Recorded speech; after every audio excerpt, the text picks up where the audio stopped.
Kenji Inafune, the creator of Mega Man, is back with a brand new Xbox One exclusive. So, is Recore worth it?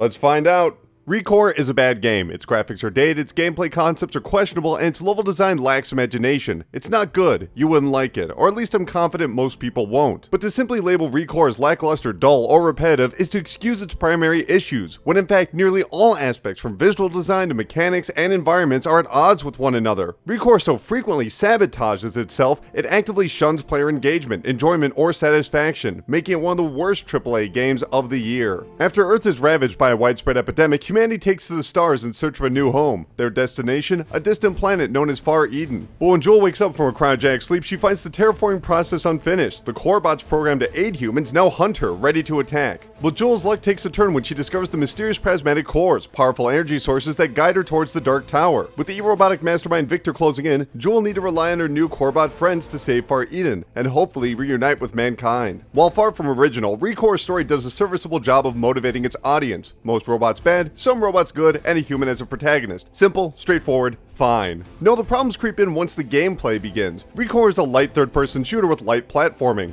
Let me explain. Combat is centered around a lock-on system. By holding the left trigger, Joel will automatically target a nearby enemy. Flicking the right stick will transfer the reticle to another opponent. From this position, Joel can blast away incoming robots with a rapid shot or charged blast while jumping and dashing. Corebots also play an important role by distracting foes and dealing high damage. In theory, this would allow for dynamic battles, strategically attacking enemy shields and calling in support at the right time. In reality, it's button mashing without the buttons. Wildly using any of the weapons will guarantee success. Recore attempts to add complexity by separating enemies into 4 colors: red, blue, white, and yellow, granting additional attributes to opponents such as fire, electric, and shield abilities, requiring Joel to adjust her rifle to the corresponding color for additional damage. Problem is, this doesn't change the function of the weapon at all, making the entire mechanic feel like paint by numbers. It's unbelievably dull. The one crease in all of this is Joel's core capturing hook, snagging the power of enemies before their bodies are destroyed. Once attached, players can pull back, unless the line turns red, then they have to let go, but sometimes that doesn't matter. You see, there's no tactical feel to this entire sequence, no struggle or advantage, just tedium and mild interaction. Core and collected parts can be spent to upgrade your corebot comrades, creating some incentive, but by far the most egregious misfire in Recore's design comes several hours in. After traversing dungeons and defeating the most dangerous foes, the progression comes to a screeching halt with a series of terribly crafted fetch quests. Joel must collect dozens and dozens of prismatic cores hidden all around the world,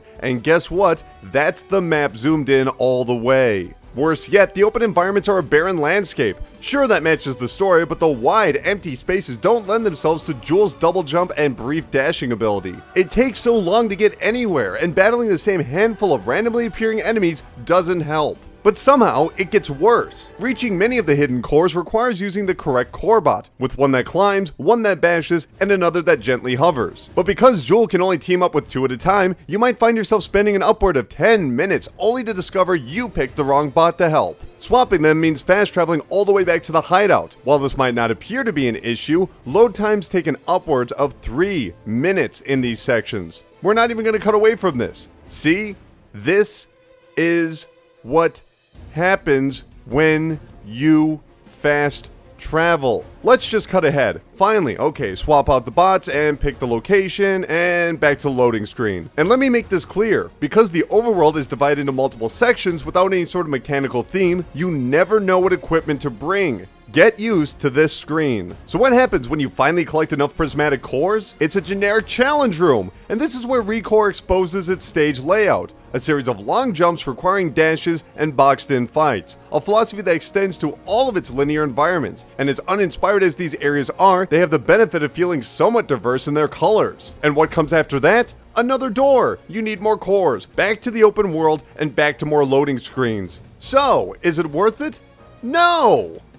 Recore is a collection of half-baked ideas carelessly merged together. It's a platformer with long stretches of flat land, a shooter with one gun, and a collection game with a boring world. Its mechanics are brain-dead simple with random stipulations and restrictions designed to prolong its monotonous campaign. In short, it's playing the strengths that don't exist. Recore isn't simply a bad game, it's broken on a fundamental level. Recore is currently available on the Xbox One and PC for $40. If you've had a chance to play it, let me know what you thought, and if you haven't, let me know if you're going to pick it up. My name is Colin Tanner, and I'll see you in the next video.